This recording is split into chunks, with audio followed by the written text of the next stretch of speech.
Hello friends, welcome to Divya's food kitchen. તો આજે હું તમારી સાથે શેર કરવા માંગુ છું સુપર હેલ્ધી એવી પાલક રાઈસની રેસિપી. તો સૌથી પહેલાં અહીંયા મેં પાલક લીધી છે. પાલકની અંદર આ જે બધા દાખલા છે એ કાઢી નાખવાના છે અને આપણે ખાલી એના પત્તા જ લેવાના છે. તો આ રીતે એને સમારી કાઢવાના છે. તો આ રીતે હું બધા જ પત્તા લઈ લઈશ. તો આ રીતે મેં પાલકને સમારી નાખી છે અને તેને ધોઈ નાખી છે. હવે આને બોઇલ કરવાની છે. પાલક બોઇલ કરવા માટે અહીંયા મેં પાણી ગરમ કરવા મૂકી દીધું હતું. હવે તેની અંદર હું પાલક નાખી દઉં છું.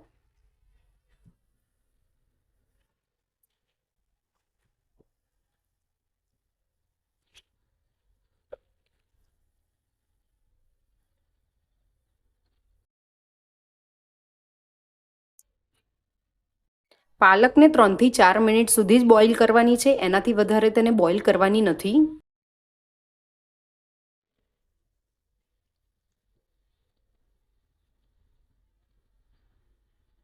તો તમે જોઈ શકો છો આપની પાલક હવે ચડી ગઈ છે. તો આપણે તેને કાઢી નાખીએ.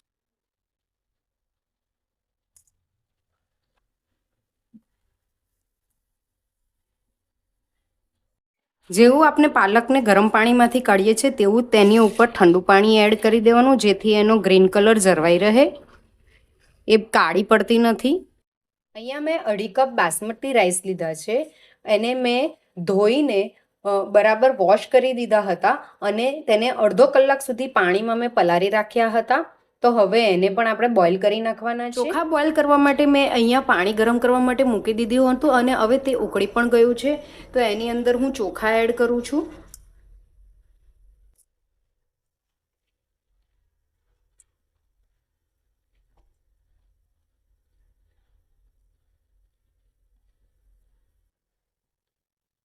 એક ચમચી મીઠું એડ કરું છું અને 1 ચમચી ઓઇલ નાખું છું. તમે ઓઇલની જગ્યાએ ઘી નાખી શકો છો. ઓઇલ કે ઘી નાખવાથી ચોખા એકબીજાને ચોંટતા નથી. જ્યાર સુધી આપણા ચોખા બોઇલ થાય છે ત્યાર સુધી આપણે જે પાલક બાફેલી હતી તેને આપણે ગ્રાઇન્ડ કરવાની છે. તો ચાલો આપણે તેને ગ્રાઇન્ડ કરી દઈએ. અહીંયા મેં મિક્સર જાર લઈ લીધો છે. તેની અંદર જે આપણે પાલક બાફી હતી એ પાલક એડ કરી દઉં છું. ત્યાર પછી થોડીક કોથમીર લીધી છે, એ કોથમીર એડ કરી દઉં છું.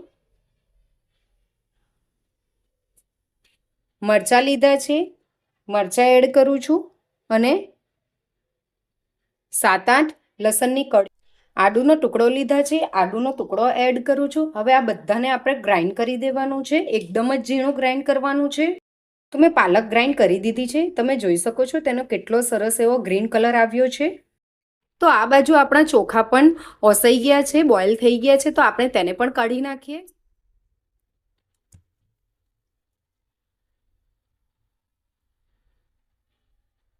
તો પાલક રાઈસ બનાવવા માટે મેં અહીંયા એક મીડિયમ સાઇઝનું ટામેટું લીધું છે, જેને મેં ઝીણું સમારી નાખ્યું છે. એક મીડિયમ સાઇઝનો કાંદો લીધો છે, જેને મેં લાંબી સ્લાઇસ કરીને સમારી નાખ્યું છે. અને એક મીડિયમ સાઇઝનું શિમલું લીધું છે, તેને પણ મેં ઝીણું સમારી નાખ્યું છે. તો સૌથી પહેલાં અહીંયા મેં પેણી લીધી છે.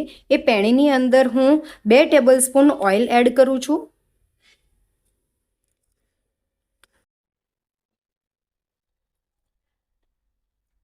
ઓઇલ ગરમ થઈ જાય એટલે તેની અંદર 1 ચમચી જીરું એડ કરું છું.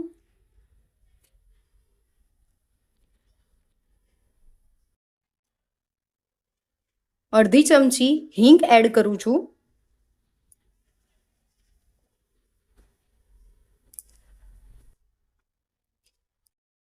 જીરું તતરી જાય એટલે તેની અંદર આપણે જે કાંદાની સ્લાઇસ કરી હતી એ કાંદાની સ્લાઇસ એડ કરું છું.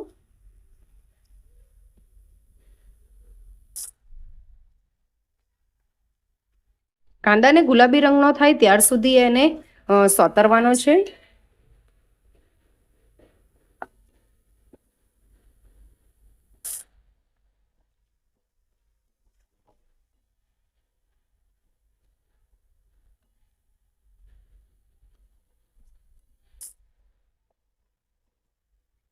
તો હવે આપણો કાંદો સોતરાઈ ગયો છે.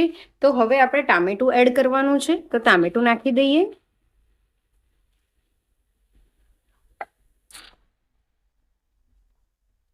ટામેટાની ઉપર થોડુંક મીઠું એડ કરી દઉં છું કે જેથી ટામેટું જલ્દીથી ચડી જાય અને સોફ્ટ થઈ જાય.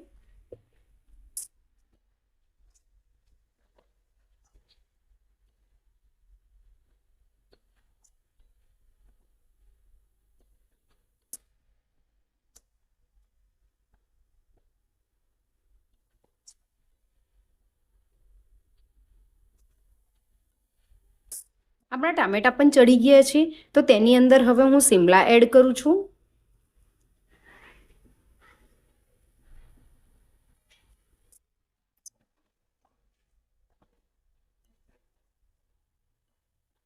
અને તેને પણ મિક્સ કરી દઉં છું. હવે શિમલાને પણ આપણે ચડવા દેવાના છે.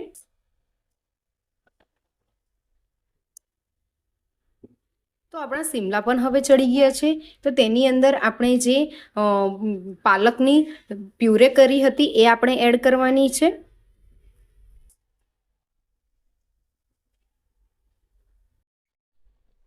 પાલકની પ્યુરે એડ કરીને તેને મિક્સ કરી દેવાનું છે.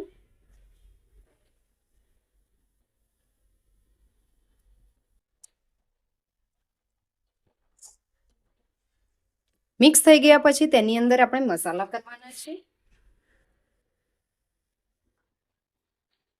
તો સૌથી પહેલાં એની અંદર હું પિંચ એવી હળદર એડ કરું છું.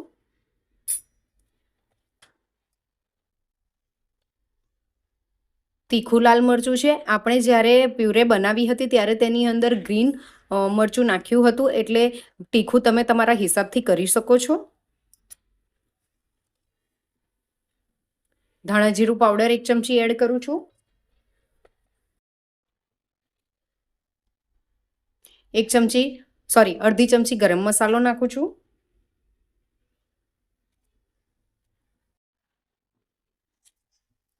અને 1/2 ચમચી મીઠું નાખું છું.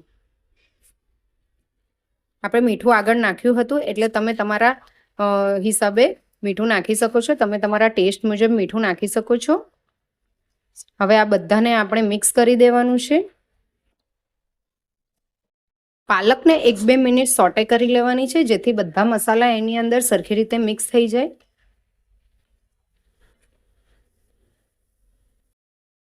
હવે પાલકમાં આ રીતે બબલ્સ આવવા માંડે એટલે આપણે તેની અંદર જે રાઈસ બોઇલ કર્યો હતો એ રાઈસ એની અંદર એડ કરવાનો છે.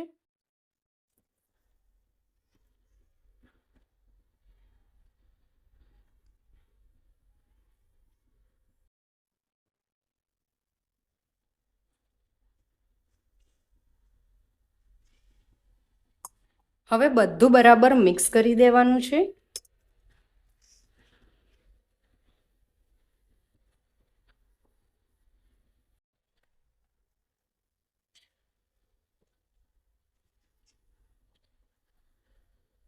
હલકા હાથે જ મિક્સ કરવાનું છે, નહીં તો બાસમતી રાઈસ છે તેના દાણા તૂટી જશે, એટલે હલકા હાથે જ તેને મિક્સ કરવાનું.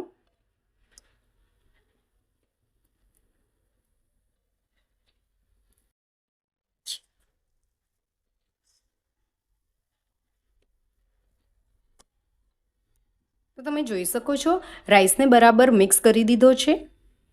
રાઈસને 1 મિનિટ સુધી થવા દેવાનો છે અને ત્યાર પછી તેને ઉપરથી કોથમીરથી ગાર્નિશ કરવાનું છે. તો ઉપરથી હું કોથમીર એડ કરું છું.